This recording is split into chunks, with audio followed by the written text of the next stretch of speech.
Just got a tip, there's no debate. I know a gent that'll set you straight. It's Vinny Valentine. Good fellow who's got what it takes. A New Yorker to make no mistake. It's Vinny Valentine. And if you're feeling real blue, call on Vinny. He's gonna tell you who's better than you. Elizabeth Street, Little Italy. Hangs with his pals, yeah, that's where he'll be. It's Vinny, a friend of mine.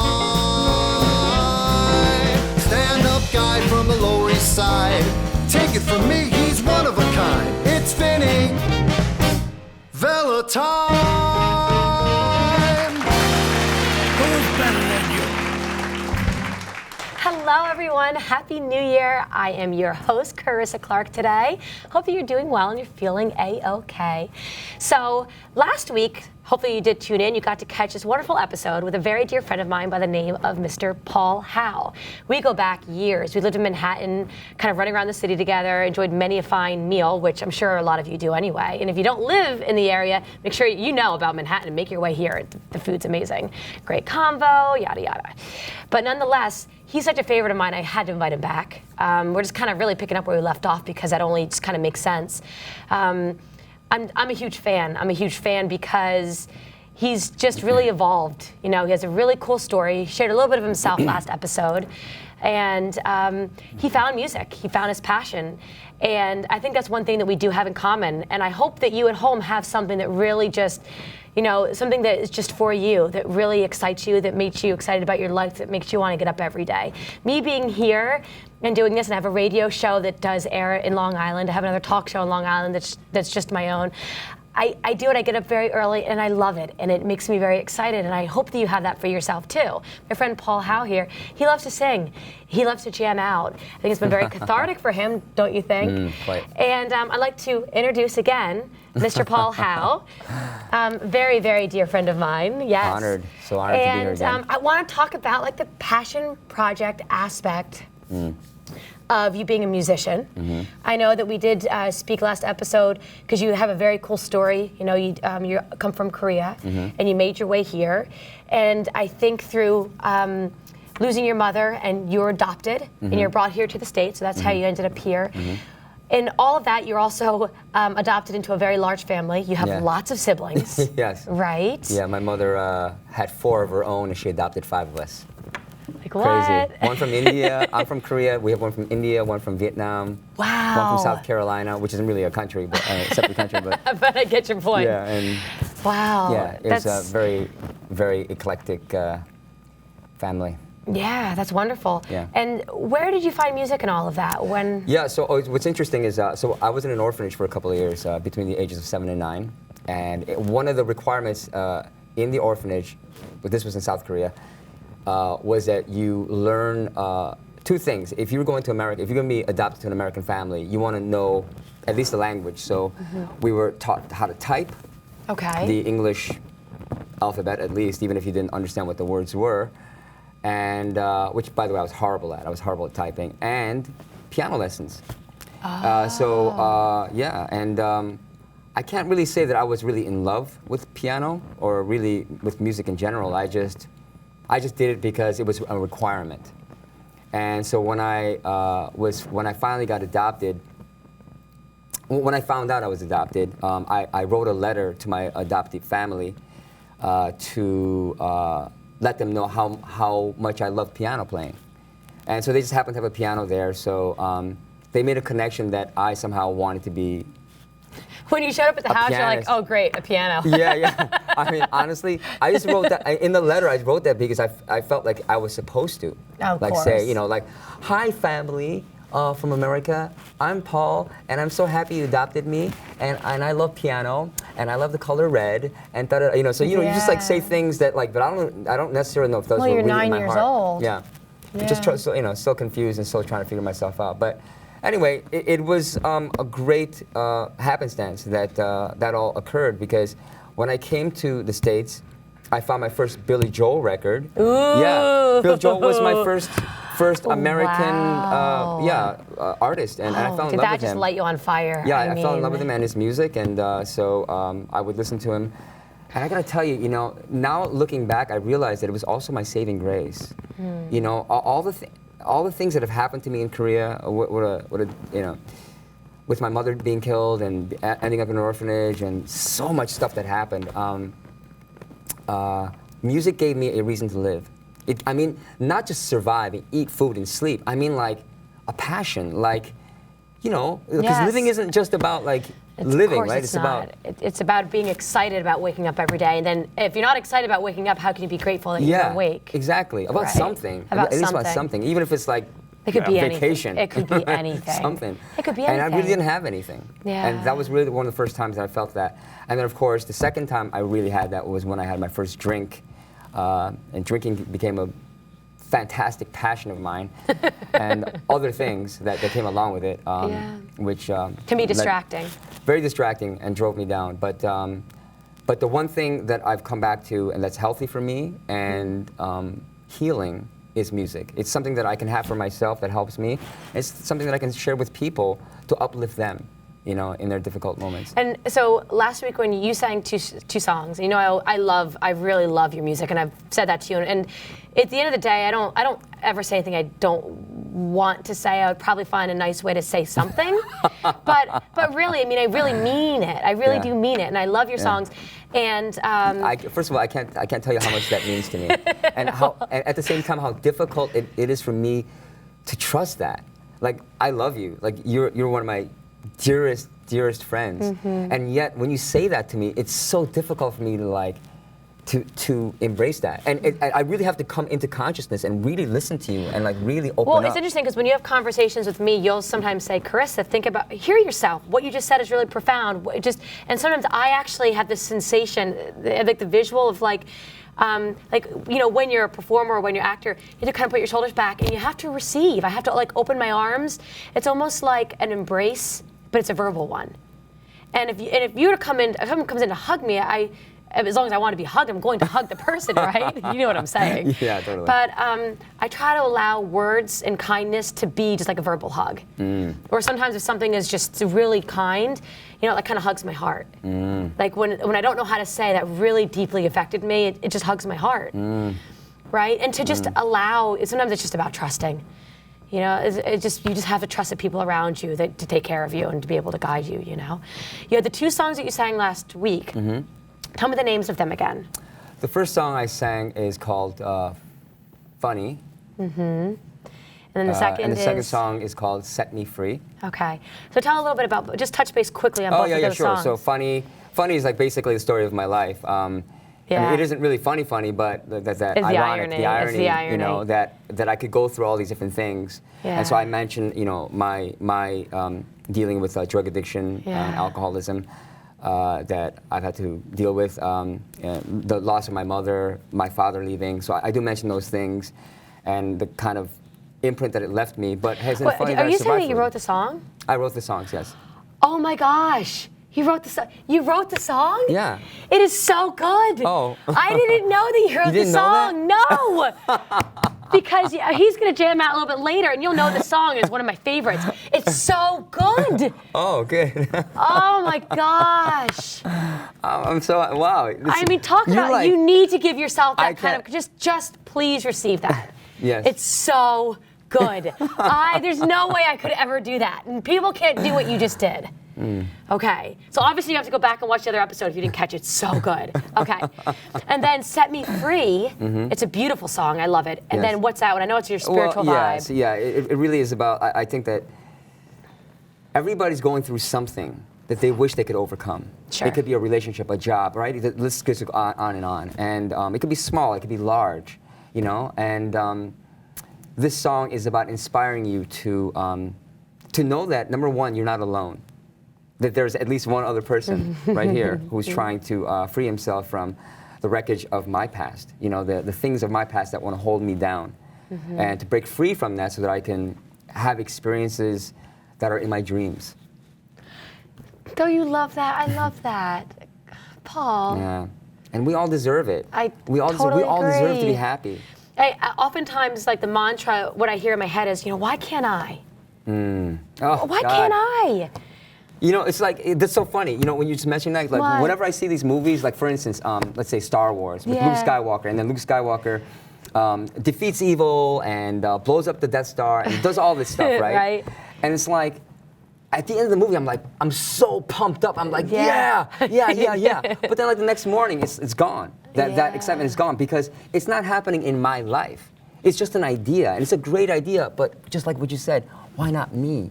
Why can't I have an experience where I'm overcoming my difficulties and my Death Star and my Darth Vader, my things, so that I can get free and find the power that's within myself? How do I experience that? I think, it's interesting. I think that I personally wake up every day. I mean, not every day is perfect by any means, but I do wake up every day. You do, that's good. But every day. Good start. I try to live every day with the mindset, that was my best.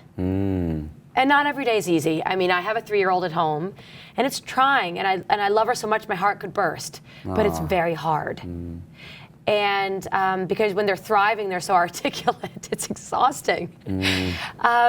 But I do, have you ever heard someone say, I live my life for my kids, I live my life for my kids? Yes. And in a lot of ways you do. That kind of goes through my mind where I think about how I'm better myself for my daughter. I better myself for my daughter because I want to inspire her and I want her, if I'm fearless and if I have the courage to move forward on whatever level it is, to do whatever it is, I have to lead by example.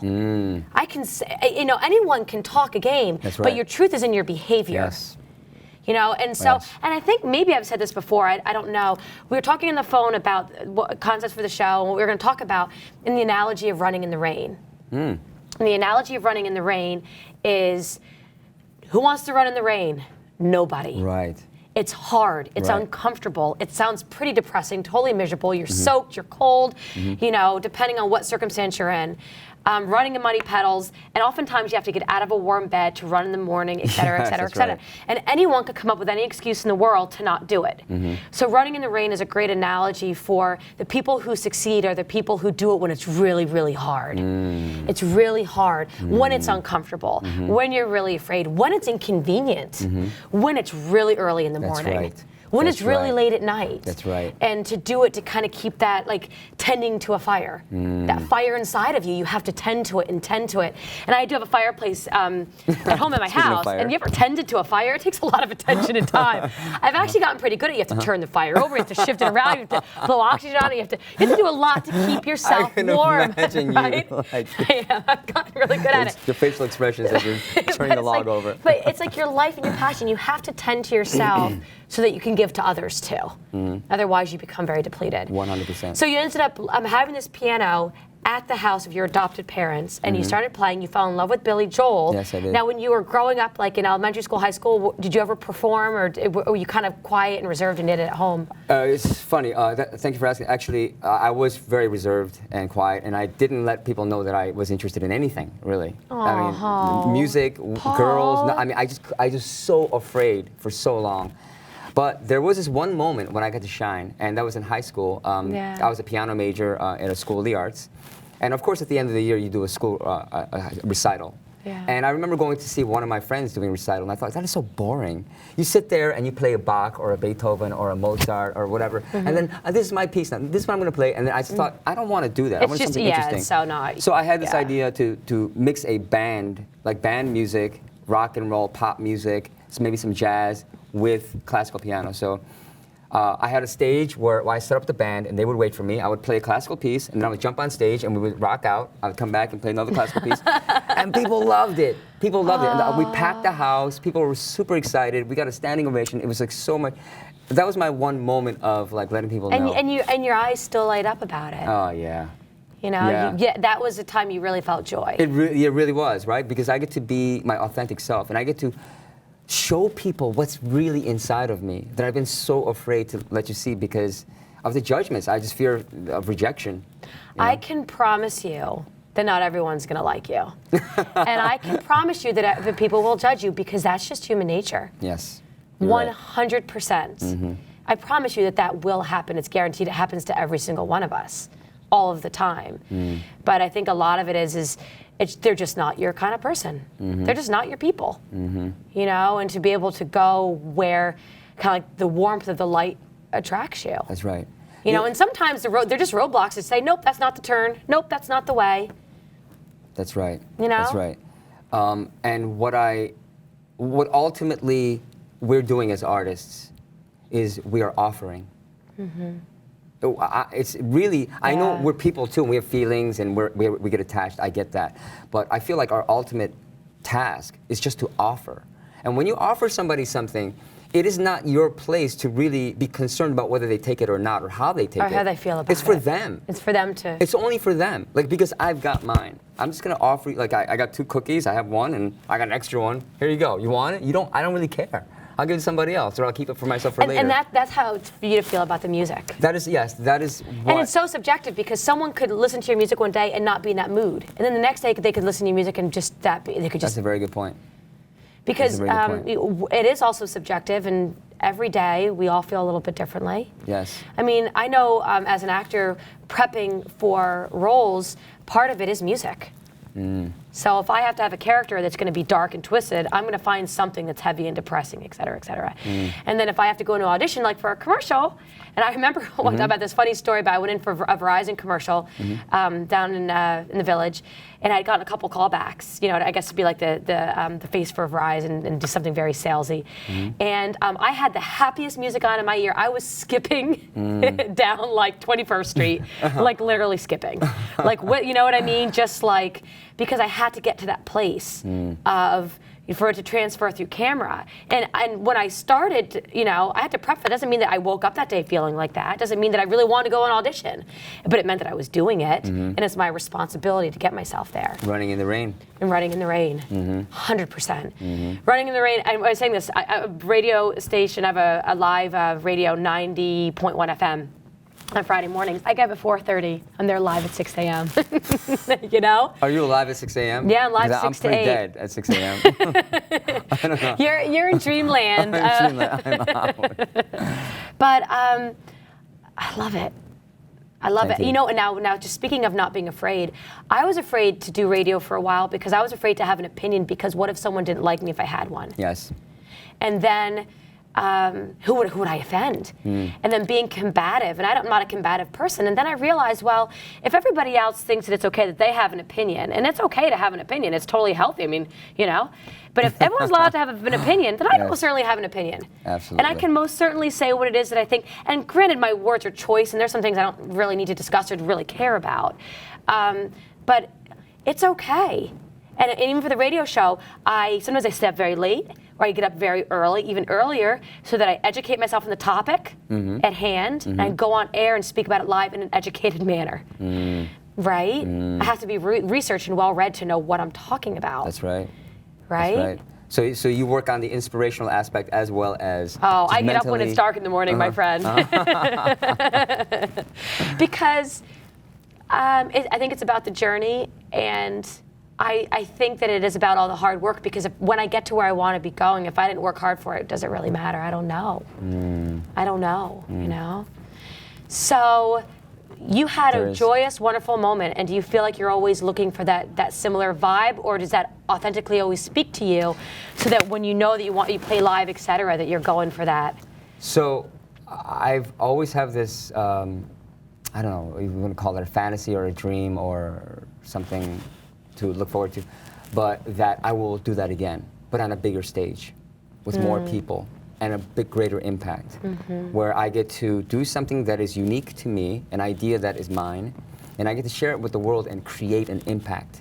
And I guess we all want that, you know? Part of it is because notoriety. I do want to be known. It's so funny, because like, I want to be known, but I hide. So I have this like weird duality. But there are a lot of performers, artists, actors, a lot of people that they do their work, and they step off, and they have very private lives. Yes, yes. And that's okay, because performing is just that. Right, right. It's just that one of the things that I had to overcome, and this is why this is a very unique moment right now, sitting here with you and performing for you and talking about the music, is that I finally feel ready to show people who and what I am. And it's just an offering. It's just an offering. And I love when you say things like that, when I have friends who encourage me to continue to offer and not to worry about the judgments or whether they like it or not or the criticisms or any of that. It's like, that belongs to them. I have enough. You know, I think about, like Bruce Lee often talks about water and water analogies, but I think about if you take a cup and you pour water into the cup. Okay. A moment will come when the cup can no longer hold the water and it overflows, right? It begins to overflow and then it goes on the table, then it goes on the floor, right? And it just keeps going, right? Yeah. Until it reaches other people. And that's how I think of love. Like the cup is you. Yeah. And if you can take love and you pour love into yourself, eventually a time will come when you cannot hold the love anymore. It's too much, so you have to give it away. It's the natural order of things. So earlier when you said you got to take care of yourself to truly take care of somebody else, absolutely. Pour that self-care, pour that love, pour that discipline, whatever it is that is good for you, pour that into yourself, and eventually it goes. I love that. Yeah. I couldn't agree with you more, and I think a lot of it is just leading by example. That's because we can use these words, and I totally agree with it. Yeah. You know, I absolutely do. But a lot of it, as well as I think when you're able to give love, is to allow yourself to receive it for it to be, you know, good point. And cyclical. that is another very important thing is, like me, finding it difficult to receive when you're giving me a compliment about music. Because I know it comes from your heart, and so it makes it even harder because it's so bright. You know, but I do receive you, and I really appreciate you giving me this moment and you opening up your heart to let me in and to let me know what you're thinking. And it's interesting, and I appreciate that absolutely. One of the reasons I invited you here is because I sincerely think everyone's gonna like you. Like what is there not to, you know? I could say what is there not to like, but at the same time, I would say a majority of it. But you know, it's interesting. I have a friend who loves podcasts, loves them, listens to podcasts all the time. And I've done some podcasts. I've been guested podcasts and things like that. It's a lot of fun. And he says, I have this dream. I want to have my own podcast. I'm like, well, then do it. He goes, but there's so many other podcasts. I'm like, yeah. Good point. And he goes, and I go, so there's so many other TV hosts. There's room for us all. That's right. There's room for us all. And everyone around you in the universe will believe you through the act of doing. And in the beginning, it's really hard. I remember one time I had an injury and a surgery, and my legs were atrophied, my body was atrophied, and I wasn't in a good place. And I remember I ran for 5 minutes on the treadmill, and it was really hard. It was really hard. And then the next day I ran 6 minutes. Next day I ran 7 minutes, kind of thing. Wow. You know? And then next thing you knew, I was running 40 minutes over time because you get back every single day and you go at it again. And sometimes it's really hard and sometimes it's not. You know? So it's like, and even like me driving in the city, there's a lot of traffic, but rather than being stressed out about the traffic, I just leave earlier. Because I don't want to be stressed out. It's so simple. I just don't want to be stressed out. Yes. I'm tired of that kind of mentality of apologizing for what I want, right? Yes. Because I see so many other people that are musicians, that are actors, that are hosts, that could be athletes, they could be doctors, they could be nurses, they could be teachers. And it's like, there's room for all of us, but no one's going to believe you unless you do it. You know, just how's anyone going to know that you're great if you don't show that you're great? That's right. How does anyone know that, you know, you can look to camera and say hi and feel good about it, and that's great, right? Right. So yeah, I mean, I think there's a lot of people who I admit, in my judgment, are not actually very talented. They don't really have natural gifts in their particular field, but what they do have is the ability to not care so much, and the ability to share regardless. And I think that's so important because in some ways we are perfect, every single one of us. We're all already perfect. And somewhere along the line we were told that we weren't. And so we spend the rest of our lives trying to make up that gap. Or apologizing somehow. You're apologizing, yeah. Right. And it's just, when you can kind of embrace some of that goodness that you are, then you can just be and yeah, it's just amazing the kind of joy that's in people. So I have a challenge for you. Okay. I want you to quickly go over the mic. Okay. I want you to introduce your song. Okay. Quick recap. I love this song. Okay. And go find your joy. Okay, done. Go find right. your joy. Finding my joy. What audience? You have all of Manhattan and the boroughs and everybody out.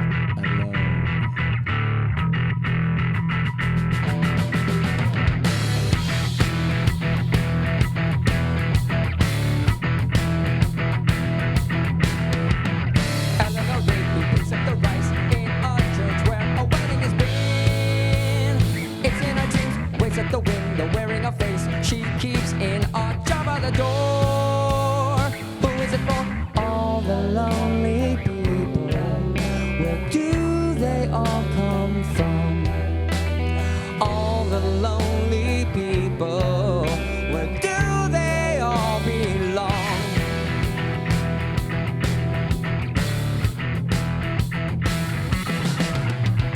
Father Mackenzie writing the words to a sermon that no one will hear.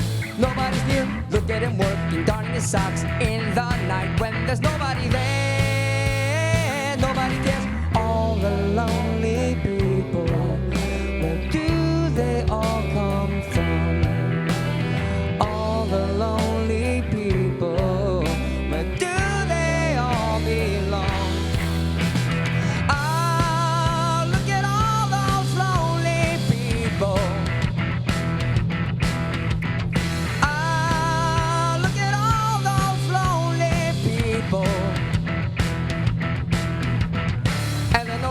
Died at the church and was buried along with her name. Nobody came. Father Mackenzie wiping the dust from his hands as he walks from the grave. Nobody saved. All the lonely people. Where do they all come from?